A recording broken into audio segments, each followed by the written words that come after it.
Museum Kailasa, benteng penjaga riwayat peradaban. Sebuah tempat yang menjadi benteng pelestarian artefak-artefak sejarah di Dieng, menjaga riwayat peradaban umat. Inilah tempat yang harus dikunjungi sebelum mengeksplorasi kawasan dataran tinggi Dieng. Museum Kailasa ini terletak di Desa Dieng Kulon, Kecamatan Batur, Kabupaten Banjarnegara. Menyimpan berbagai hal yang berkaitan dengan Dieng, mulai dari sejarah, catatan kehidupan masyarakat, kebudayaan, sistem kepercayaan, sampai flora dan fauna.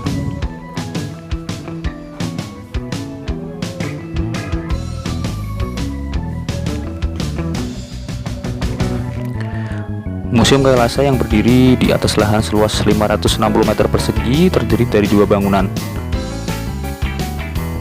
Oke teman-teman, selanjutnya kita berada di Museum Kailasa. Nah, nama Kailasa sendiri itu diambil dari sebuah gunung tempat tinggal Dewa Siwa. Nah, di mana nama ini disandangkan dengan museum ini dikarenakan kepurbakalaannya yang sangat identik dengan pemujaan Dewa Siwa. Reruntuhan ini terletak di bangunan depan yang didirikan pada tahun 1984. Di dalam bangunan ini disimpan berbagai benda yang berhubungan dengan candi yang ada di dataran tinggi Dieng.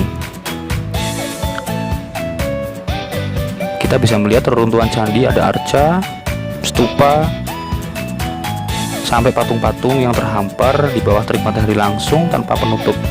Dan itu cukup riskan merusak artefak-artefak tersebut.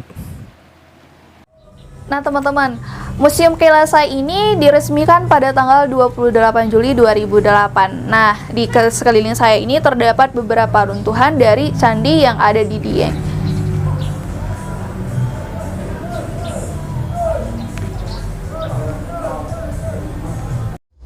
Bersama Hengki, salah satu petugas Museum Kailasa Dieng, kami pun menjelajahi ruang demi ruang dan menyelami waktu yang seakan mundur ke era kerajaan Kalingga dan era kerajaan Mataram kuno. Yuk.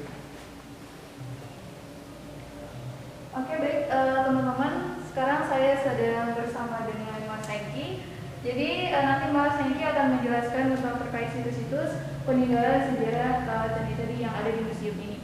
Oke, baik Mas Hengki, boleh dijelaskan terkait dengan situs-situs yang ada di sini? Oh iya, jadi patung-patung ataupun relief dan kemudian beberapa sketsa yang di sini itu temuan-temuan dari area Dieng, peninggalan abad 7, abad 8, dan bahkan abad 9 dalam kurun waktu yang berbeda-beda. Batu-batuan yang dibuat untuk membuat candi kemudian patung-patung yang ada di Dieng ini dibuat dari batu andesit. Itu batu yang dibuat dari sisa letusan gunung berapi yang meletus ribuan tahun silam, karena Dieng itu adalah guru yang sangat besar dan itu letusannya yang saking hebat ya, ribuan tahun silam itu membentuk ambesan bumi yang datarannya luas.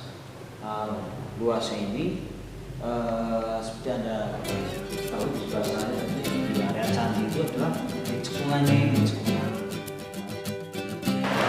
Masuk ke dalam bangunan ini, pengunjung akan menemukan berbagai arca, makara, sampai lingga dan yoni, serta tungku untuk menaruh sesaji, patung nandi atau tunggangan Dewa Siwa dan Dewi Durga yang bertubuh singa dan berkepala sapi. Benda-benda tersebut disimpan di museum ini untuk keamanan dan agar tidak dicuri ataupun hilang. Di suruh-suruh itu gambar ular tapi distilasi dalam bentuk yang sangat indah. Nah, ini biasanya kalanya itu di atas. Kala itu nanti akan kita lihat ya. Nah, ini Asa Dewa ya, Asa Dewa dengan cakra ya, cakra di tangan. Ini biasanya Asa Lala, tapi ini sudah rusak.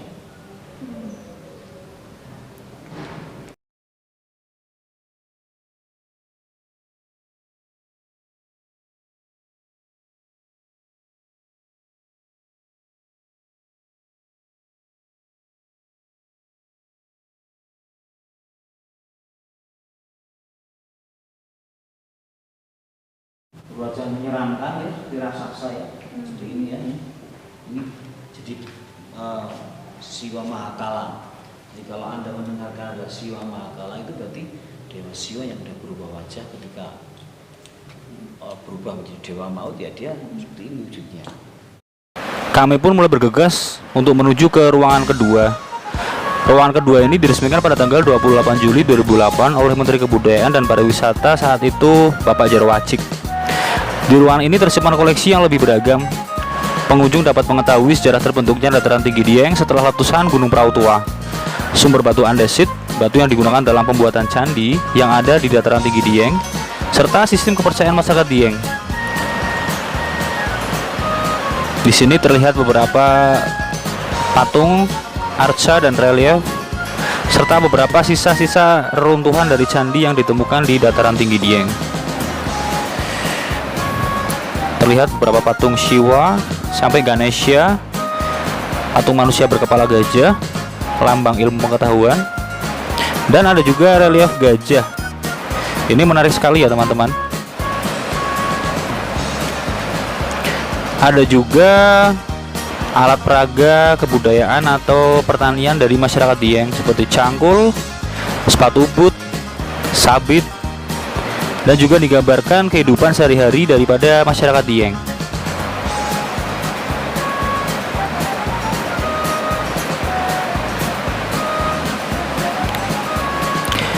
Ada juga ruang untuk informasi perkembangan arsitektur candi di dataran tinggi Dieng. Di sini teman-teman bisa melihat, serta ketika sebuah candi hendak dibangun. Ini adalah persiapan untuk pembangunan candi.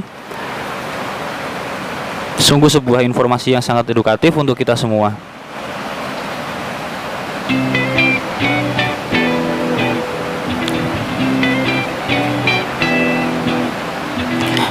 Dan juga ada peragaan teknik penguncian batuan yang akan didirikan untuk candi. Seperti ini teman-teman tekniknya. Ada beberapa macam kuncian yang digunakan untuk membangun sebuah candi. Ada juga kebudayaan topeng lengger yang populer di dataran tinggi Dieng. Semuanya tersimpan rapi di Museum Dieng.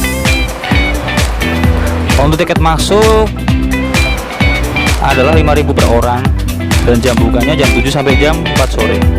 Dan ini adalah salah satu prasasti yang ada di Museum Dieng, sebuah mahakarya yang masih bisa diselamatkan, prasasti Dieng. Di sini kita bisa melihat detailnya. Sudah cukup aus ya, termakan usia, tetapi masih ada beberapa guratan-guratan huruf yang menggambarkan isi dari prasasti tersebut. Sungguh sebuah pengalaman yang menarik, dan tentu saja harapan kita agar museum menjadi wisata prioritas, karena di museum lengkap ilmu berkualitas untuk edukasi kita.